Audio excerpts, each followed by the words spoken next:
goes to school.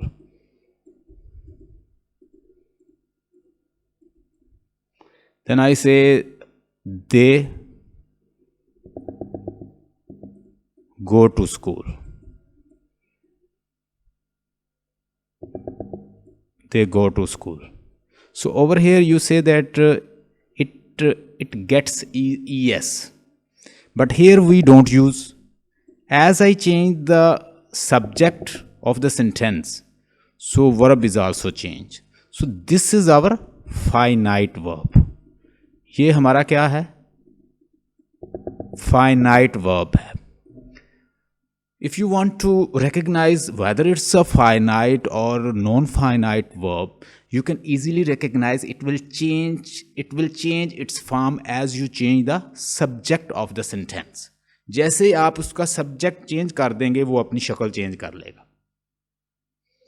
But whenever you talk about non-finite verbs, they are in the form of the infinitive, they are in the form of the gerund, they are in the form of participle. They're not going to change its form.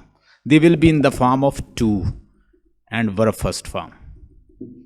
They will remain as it is, whatever you are bringing changes in your sentences. जो भी आप changes लेकर आएंगे sentence के अंदर अपनी शक्ल वैसे ही रखेगा. टू वांट या टू गो, वो अपनी शक्ल वैसे ही, क्योंकि ये इन्फिनेटिव फॉर्म हो चुका है, तो it will not change it's form. चाहे आप टेंस भी चेंज करते रहें तब भी ये सेम ही रहता है. तो अगर आप बात करें जेरंड की, तो जेरंड जो होता है वो आप ये बतौर नाउन काम करता है.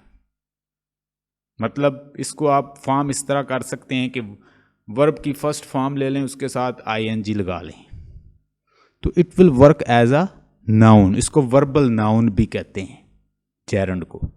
फिर होता है पार्टिसिपल. पार्टिसिपल की 3 फॉर्म होती हैं. पार्टिसिपल की कितनी फॉर्म्स हैं? 3 फॉर्म होगी. जब हम पार्टिसिपल की बात करेंगे तो participle will be in 3 form.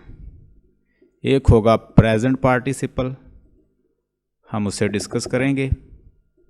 फिर क्या होगा, और ये सारी किसकी मिसालें हैं? पार्टिसिपल हो, जेरंड हो, इन्फिनेटिव हो, ये किसकी? नॉन फाइनाइट वर्ब की. ठीक है. और मैंने फाइनाइट वर्ब का आपको बताया ऐसा वर्ब जो अपनी शक्ल चेंज कर लेता है. अगर आप सिंगुलर, प्लूरल या इस तरह की कोई चेंजेस ले आएँ, अपनी वो फॉर्म ही चेंज कर लेता है टेंस के अकॉर्डिंग भी. और सब्जेक्ट अगर चेंज कर दें, उसका सिंगुलर से प्लूरल बना दें, it gets changes, it's guest another form. But whenever we talk about non-finite verb, it's not going to change its form. It will remain as it is, whether it's a form of the participle or present participle, or it is a form of gerund, or it is in the form of present participle or perfect participle, or it is in the past participle. Past participle की form में कैसे होगा? जब हम ed का इजाफा कर देते हैं तो वो क्या बन जाता है? Past participle. मोस्टली ऐसे फॉर्म होता है.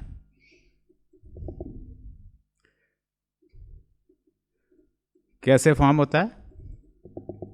जब आप क्या करते हैं? ईडी का इजाफा कर देते हैं. एक होता है परफेक्ट पार्टिसिपल. अब what is perfect participle?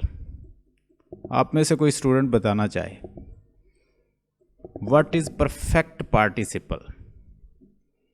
Perfect participle इस्तेमाल होता है कि हैविंग और वर्ब की थर्ड फॉर्म आप लगाते हैं, जब उससे परफेक्ट पार्टिसिपल फॉर्म होता है. फॉर एग्जाम्पल, एक काम कंप्लीट हो गया और दूसरा फौरन ही शुरू हो गया. Having completed his presentation he went to college. Having completed his presentation he went to college. वो कॉलेज चला गया. ठीक है. एक काम आपने कंप्लीट, इसमें 2 काम बताए जाएंगे. हैविंग प्लस वर्ब की थर्ड फॉर्म आएगी, और दूसरे पार्ट ऑफ सेंटेंस में, यानी ये एक काम होगा, ये कंप्लीट होगा तो उसके बाद दूसरा शुरू हो जाएगा. Having cross the river he went to another part, वो दूसरे पार्ट में चला गया, दूसरे डिमेंशन या दूसरे रास्ते की तरफ चला गया। यानी एक काम जैसे ही ख़त्म हो दूसरा शुरू हो जाए, तो उसको कहते हैं, वो परफेक्ट पार्टिसिपल में इस्तेमाल होता है।